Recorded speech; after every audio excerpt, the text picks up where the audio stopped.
The founding father of this congregation, Paul Wagner, to me was a visionary, because when he insisted that the charter be signed by the 17 people who started Christ Church, he insisted the title be Christ Lutheran Community Church.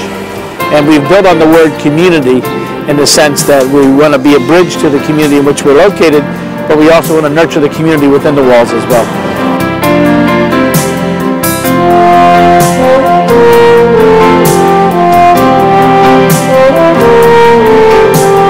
I mean, we truly are a community in terms of relationships and, you know, nurturing each other, whether it's within the walls or outside the walls, or getting people to cross the walls. 6 years ago, I became principal of Bywood Elementary School, which is a public elementary school in this neighborhood, and it's a very diverse school of 850 students from somewhere around 40 different countries, about that many different languages.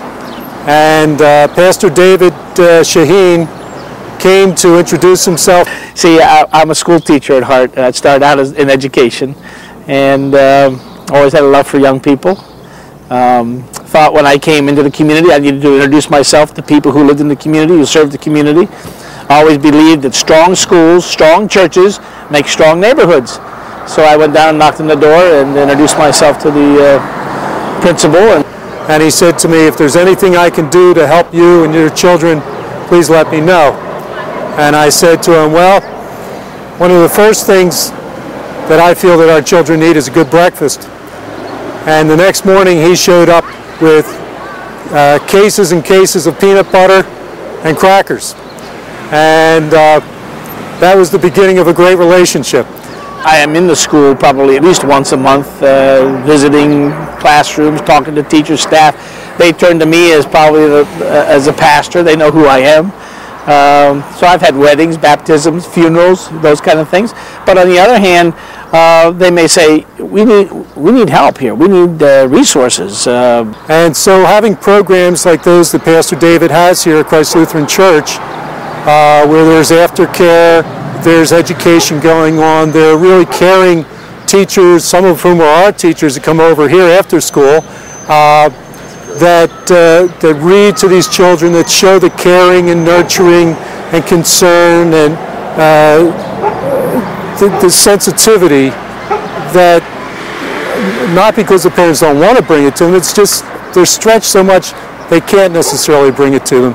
That we're offering that extra piece. And it's shown its rewards already. He doesn't necessarily preach the word of Christ, he lives the word of Christ. And through his living, he inspires people to be like him, and thus they are attracted naturally to him and his church. And we found out that our elementary school had just been named a National School of Excellence. It just received that wonderful recognition. And we thought, as the closest church to that school, we should help celebrate that. So we decided we would have a dinner here that year and invite all the faculty and staff and say, thanks for doing a great job. And so they all came. And that started that was the bridge that was built. And from there on in, it's just been a wonderful relationship ever since. And each one of these Appreciation Sundays has been extraordinary. He had the last one he had a speaker in who was, I think, National Teacher of the Year, who gave a presentation that just blew our socks off. When people walk in a church for the first time, it's usually because they have some kind of need. And they're hoping that somewhere, you know, God's going to be at work in their life to meet that need. And it's your privilege to represent God in trying to do that.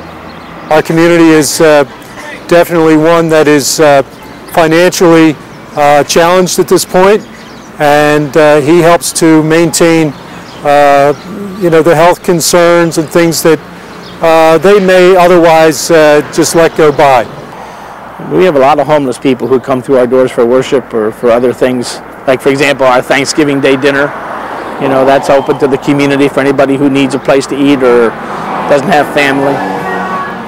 Well, what happened, I was homeless. I was like on the run. And I don't come from here. I come from a little town, and I had some people trying to kill me. So I ended up here in a homeless shelter and that stuff. And I walked past this church one day and I seen a whole pile of pumpkins in the yard. It reminded me of home. So I came in and talked to the pastor, and he gave me some food and that stuff and told me to come back. And I'm coming back ever since. I walked past here, the people seemed friendly and invited me over and that stuff, and it felt like I belonged here. Like this was my home. And like God was telling me I could settle down now. I didn't have to run no more. I was in a safe place. I think it brings, you know, real life. It's genuine. It's honest. It's not pretentious. It's just life. And you know, you may be a school teacher, but you're sitting next to a person in church on Sunday morning who hasn't had the same journey through life that you have. But you're all worshiping together. You're all working together. You're all in all this together. You kneel at the communion rail together. You walk out of here trying to figure out how you're going to put your faith to work together. I mean, it's real.